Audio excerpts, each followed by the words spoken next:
There's a Moroccan word called mektub, M-E-K-T-U-B, which translates literally as it was written. It was inevitable. It had to happen. Not my explanation, but I'll settle for that if you want.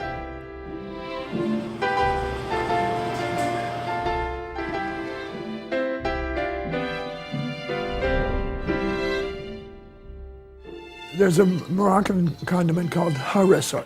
It's made with jalapeno peppers and tomato, and it's very hot. It's just so hot that its use, like all hot things, is limited. Brought it down to the absolute essentials of cumin, Spanish paprika, garlic, and lemon juice, olive oil, and so on. Well, I'm not the creator of charissa. My wife created it. I'm the one who's out peddling it. Okay, eat. Delicious. Some people didn't think it was going to work because of our backgrounds being so wildly different, but it lasted for 50 years. She was born in Morocco. I was born in Montana.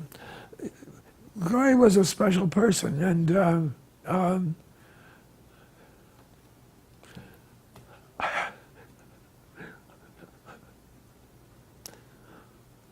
have a little trouble talking about her yet. Sorry. Gloria had emphysema. She had it for at least 20 years.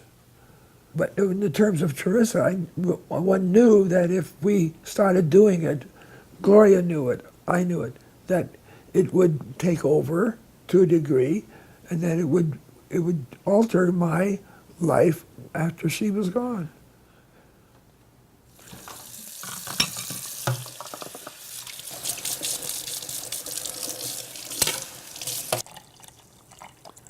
I found Jerry Woodhouse, who had a thing called the North Fork Specialty Kitchen. He kept saying, look, I'm going to be 90 years old soon, and I don't have that many years left, but I want to get this done, and I want to get it done so Gloria can see it and enjoy what happened here. Before she died, she made it clear to me, and I think people around her, that she was so concerned that Earl wouldn't know what to do with himself without her, that she wanted to make sure that he was occupied. Jerry allowed me to come in under her tent at a Greenport farmer's market. It was incredible. First week, $100. Next week, close to $200. I would come back to Gloria with a pile of bills, and we'd count it, and just giggle about it. That her spice was actually so popular. At the Pier 90 New York Wine and Food Festival, we were getting compliments but no clients.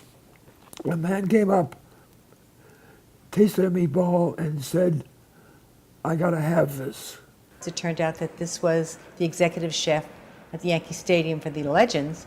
I asked the gentleman behind the counter, which was Earl, I said, what is this? Is this a special meatball that you guys are making? And he said, no, this is a really generic meatball, and we just coat it with this spice rub. And I found it really hard to believe that something so generic could be elevated so quickly. We instantly fell in love with Earl, the story behind it, and really the product. Charissa to me makes anything a little better.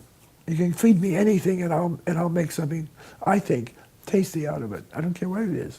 Well, I love it on seafood, and I try it on meats, on pizza, and scramble their eggs with it. It goes in hummus, it goes in yogurt, mixed charissa with mayonnaise, and it's very good on chocolate. I put it on everything. I wish I were 20 years younger, because I think charissa is going to be on top one of these years. I really do. You can't miss, because nothing, you don't put ketchup on raw vegetables. I don't think you do, unless you're weird. I find it greatly freeing to be 90 years old, more than halfway to 91. I don't want to buy a Tesla. I'll probably quit driving in another year. I don't want to go on a cruise for 40 days. It'd bore me stiff.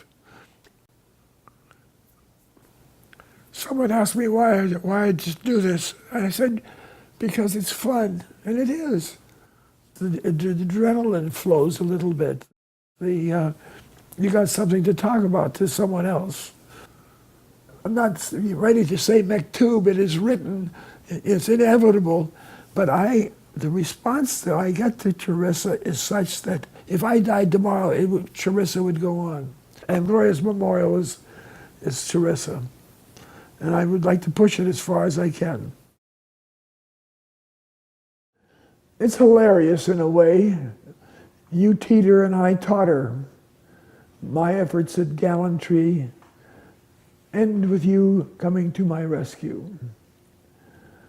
When our lips meet secure in our affection, any dizziness has us reaching not for each other, but for Cain and Walker. Happily, age is the great equalizer. When friendship blooms unsullied by petty pride and vanities, for each day is a gift. And unspoken, but not ignored, the sure knowledge that no one should be left to face the winding down of life alone.